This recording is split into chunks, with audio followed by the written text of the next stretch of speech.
के सन्नाटा है। बाबर आजम को ना उन्होंने वो प्रैक्टिस की भी उनकी वीडियो जारी की जा रही है, और वो ऑस्ट्रेलिया से एक साहब आए थे, उनसे वो मशवरा कर रहे हैं कि कैसे तेज खेला जाएगा। तो इन तमाम बातों से लगता है कि वो कप्तानी तो नहीं छोड़ना चाह रहे। जिस तरह केन विलियमसन ने कप्तानी छोड़ दी, जिस तरह हसन रंगा ने कप्तानी छोड़ दी, तो लगता है कहीं ना कहीं से उनको कोई गारंटी, कोई श्योरिटी दी गई जिसकी वजह से खामोश है। देखिए, अखलाकी तौर से तो इकबाल सिलेक्शन कमेटी, पूरी सिलेक्शन कमेटी और कप्तान बाबर आजम को अपने इस्तीफा दे देना चाहिए था, क्योंकि टीम सेलेक्ट की, वो परफॉर्म नहीं कर सकी और बहुत ज़्यादा उसमें खामियां नजर आई। बाबर आजम की कप्तानी में बहुत खामियां नजर आई। तो बेहतर ये था कि दोनों रिजाइन दे देते, तो एक थोड़ा सा अपना एक वक़ार रह जाता। और फिर जिस तरह इनको बरतरफ किया है दोनों खिलाड़ियों को, तो वो भी एक ज़रूरत उसकी नहीं पड़ती, एक तो चीज़। लेकिन हमारे यहाँ अखलाकी जवाब नहीं होता। अगर अखलाकी जवाब होता तो शाहीन शाह अफरीदी को जब कप्तानी से हटा के बाबर को दी जा रही है, बाबर को सर कप्तानी नहीं लेनी चाहिए थी। हम सब ये बात कह रहे थे। आपको याद होगा कि जब बाबर के खिलाफ कैंपेन चल रही थी कुछ अर्से पहले, तो शाहीन शाह अफरीदी ने एक ट्वीट किया था कि सोचना भी नहीं चाहिए। आपको याद होगा, नहीं उस वक्त उनकी दोस्ती थी, ट्रेंड चल रहा था। हाँ, तो उनकी दोस्ती थी, आपस में मोहब्बत थी, वो सारी चीजें। अब आप कप्तान चेंज करेंगे तो किसको करेंगे? या तो आप शाहीन अफरीदी को लाएंगे या मोहम्मद रिजवान को लाएंगे, इससे कोई फर्क नहीं पड़ेगा। और इकबाल शान मसूद भी एक उम्मीदवार है। मैं यही आपसे कह रहा हूँ, अगर आपको ग्रुपिंग का लगता है अभी भी खतरा, अभी 4 महीने हैं ऑलमोस्ट कोई वनडे सीरीज शुरू होने में, तो अभी आपके पास टाइम है। और इस दौरान में 5 टेस्ट मैच भी शान मसूद खेल लेंगे एज ए टेस्ट। अगर वो परफॉर्मेंस सही रहती है तो शान मसूद के कप्तान बनने में कोई हर्ज नहीं है, बिकॉज के उससे कम से कम ग्रुपिंग नहीं होगी। ग्रुपिंग नहीं होगी। ये बड़ा अच्छा मुनीरुल हक ने कहा। अता आप क्या कहेंगे? ग्रुपिंग खत्म करने के लिए कुछ न कुछ कड़वे घूंट तो पीना पड़ेंगे ना? देखिए इकबाल भाई, आपको पता है जिस दौर में हमने क्रिकेट खेली है, तो उस वक्त जो ग्रुपिंग थी ना, वो बड़ी हाई क्लास की थी। हाँ, बगावत भी हुई है कप्तानों के खिलाफ। सही। हाँ, कप्तानों का, कईयों को कप्तानी से उतारा गया, प्लेयर ग्रुपिंग थी, अंदर परफॉर्म करके कईयों को उतारा गया और कईयों को कप्तान बनाया गया। ठीक है, लेकिन बात यह है कि वो बड़े परफॉर्मर थे उस वक्त। बोर्ड भी सोचता था कि इनको निकाले तो कहां से इनकी रिप्लेसमेंट लाएंगे। ठीक है, तो वो चक्कर तो नहीं है, क्योंकि अब इन्हें बड़ा प्लेयर है नहीं है, क्योंकि तो बड़ा प्लेयर तो वो होता है जो परफॉर्म करे। ठीक है, जो टीम को लीड करे। कप्तान भी वही बड़ा होता है जो परफॉर्म करके टीम को जितवाता है। तो आपके कप्तान की परफॉर्मेंस भी वैसी नहीं रही। ठीक है, और इन प्लेयरों के भी ऐसी नहीं है। जिन प्लेयरों ने ग्रुपिंग की है, क्रिकेट बोर्ड को चाहिए कि आप इनको सेलेक्ट करें। टीम तो आपकी पहले ही आ रही है। ठीक, आपकी टीम तो 8 महीने से की तो नहीं रही। सही। तो इसका मतलब अगर आपने ग्रुपिंग खत्म कर दी है ना, तो इन प्लेयर को साइड लाइन करे, तो ये परफॉर्मर नहीं है। ठीक, आप 10 साल से खेल रहे हैं। हाँ, सही है। ठीक है, ठीक है ना, जिस तरह से ये कह रहे हैं मुनीर अताउर रहमान, जिस तरह से कह रहे हैं कि हमें कड़वे घूंट तो पीना होंगे। अगर हम T20 की टीम में, आप समझ रहे हैं, वो जो लोग बड़े खुश हो गए थे कि जब पाकिस्तान भारत से हारा था 9 जून को, और चेयरमैन का स्टेटमेंट आया था कि सर्जरी होगी, लोग खुश थे कि कुछ ना कुछ उठक पटक होगी। लेकिन सिवाय 3 आदमियों के, आप बताएं मुझे और क्या हुआ? बल्कि इवन बिलाल अफजल साहब जो सिलेक्टर थे वो अब चेयरमैन के एडवाइजर बन गए। तो सिर्फ 3 ही आदमियों पर नजला गिरा है, या आप समझते हैं कि सर्जरी प्रॉपर तरीके से होनी चाहिए? इकबाल, आगाज तो बहरहाल हुआ है, और जिस तरह वहाब रियाज जो कि मेन उनके पर्सन कहा जाता था, वो उनको अलग किया गया, तो उससे थोड़ा सा एक फर्क तो पड़ा है।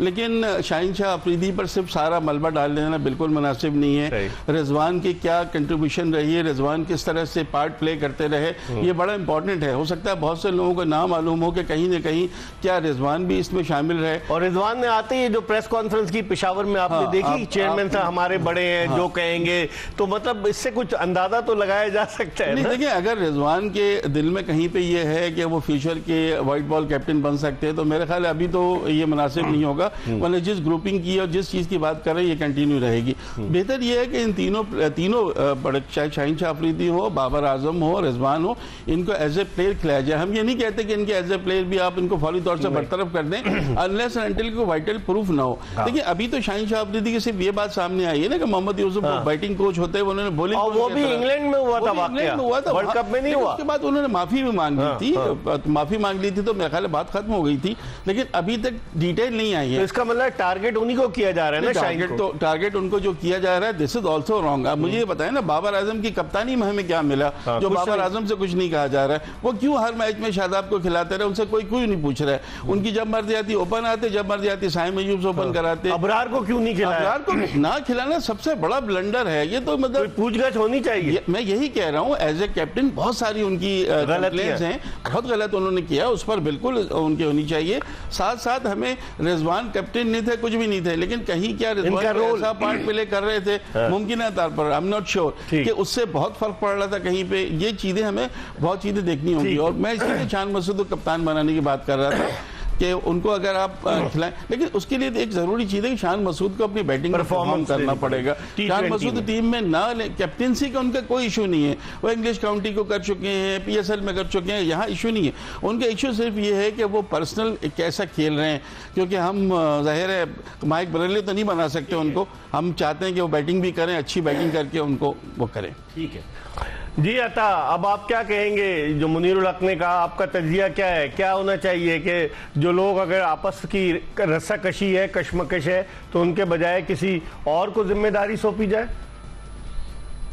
देखिए इकबाल भाई, मैं पहले तो मैं तो ठीक है, जब उसको आप 8 वीक पहले उसको उतार रहे हैं, ठीक है, आपको कप्तानी ले रहे हैं, तो आपने तो खुद मसला खड़ा कर दिया, ठीक है। अगर आपने उसको कप्तान बनाया तो 4 मैचों के लिए ना कप्तान बनाया ना आपने, ठीक है। आप बाबर को भी चाहिए था, कि वो स्टेप डाउन करके वो कहना चाहिए ये कप्तान है, इसको कंटिन्यू रखें, वर्ल्ड कप के बाद देखते हैं कि परफॉर्मेंस क्या की है, ठीक है। जब ये चीजें हुई आपने उसको उतार दिया तो ये चीजें तो सामने आई थी, क्योंकि उसको एक बीइंग सीनियर प्लेयर भी परफॉर्मेंस, ठीक है, आपका मेन बात बॉलर था, जब आपने उसके साथ किया तो फिर ये चीजें आई हैं, ठीक है। तो ये चीजें उसके लिए भी अच्छी नहीं हुई, और साहब फिगर आप उस पर 5 फिंगर कर रहे हैं कि जी इसकी वजह से भाई आपने तो खुद उसको दावत दी है, आपने खुद टीम को खराब किया है, आप लोगों ने खुद सिलेक्शन ऐसी की है, ठीक है। और ऊपर से जब आप इसके साथ चेड़ेंगे तो वो तो पहले डिसअपॉइंटेड था, ठीक है। तो ये चीजें अच्छी नहीं है पाकिस्तान क्रिकेट। ठीक है।